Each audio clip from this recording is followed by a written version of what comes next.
It does take us to our talk of the tape, the new rate reality, and how that could impact the road ahead for stocks. Let's welcome in Chris Harvey.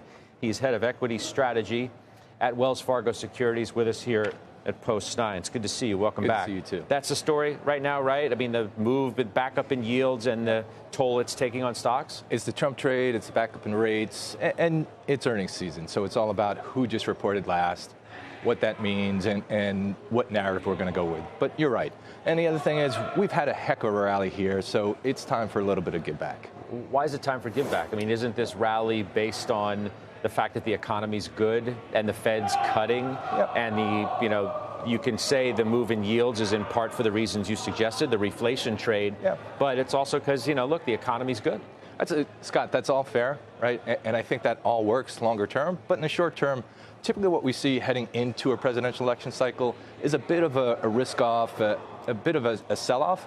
And we've really done the opposite, right? So after you see that rally, we've seen that rally before. And so I think we've gotten ahead of ourselves. And with rates backing up, I think people are just getting a little bit nervous. And the odds of Trump winning appear to be going up. The odds of a sweep appear to be going up. And people are worried about the fiscal side.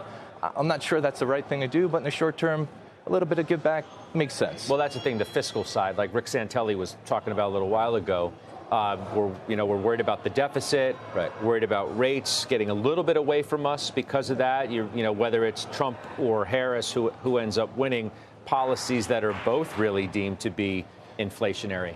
Yeah. So if you go back to Trump's first and only period, inflation was okay. So there's a lot of talk that he's going to blow out the balance sheet and things are going to be terrible. There's not a ton of evidence to say that.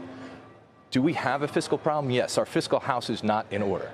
The bigger issue is, when does leverage bite? Leverage bites when you have a slowdown in growth, and we just don't have a slowdown in growth just yet. So for now, it's fine. It's not great that we're doing this, and no matter who's going in there or who will be elected, we're still going to have a fiscal problem. And it's really not on this. It's on the spending side and it's on the entitlement side.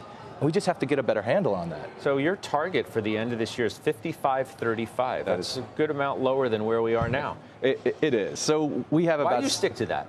So we have about 6 months left in the year. We're going to start talking about 25 at this point in time. And when we talk about 25, we think it's going to be a good year, but a bad vintage. And what I mean by that is we think we're going to probably see high single-digit returns. But when we look back from the perch of 2026 and 2027, we're going to say that was the year that too much leverage went on. That was the year that people took on too much risk. They went too far out on the risk spectrum and down the capital structure. So we're really focused on 2025, not so much on 24 at this point in time. No, I know. I was focused on 24, though. I mean, 55.35, we're at 57.90. Yeah, so Scott, we were bull on the street earlier on, and as we got closer, does it really make sense? Is it really useful for our clients, for me to revisit that target? What we're saying is, hey, we're going to see a little bit of sell-off. We're going to see a little bit of give back. As we go forward, we think things are good. But more importantly, how do we position? A lot of people have done really well in the growth and momentum trade. If you get the Trump trade here, there could be a bit of a give back. So we're working with clients more so on the positioning side than it is, getting the right target. What about the price of stocks? David Einhorn writing to his investors last week that the market's as expensive as he can ever remember it. Certainly as long as he's been at Greenlight. Is that fair? No, that's not fair. 1999, stocks were much more expensive. Fundamentals were much worse. And today is not then. But is today a problem nonetheless?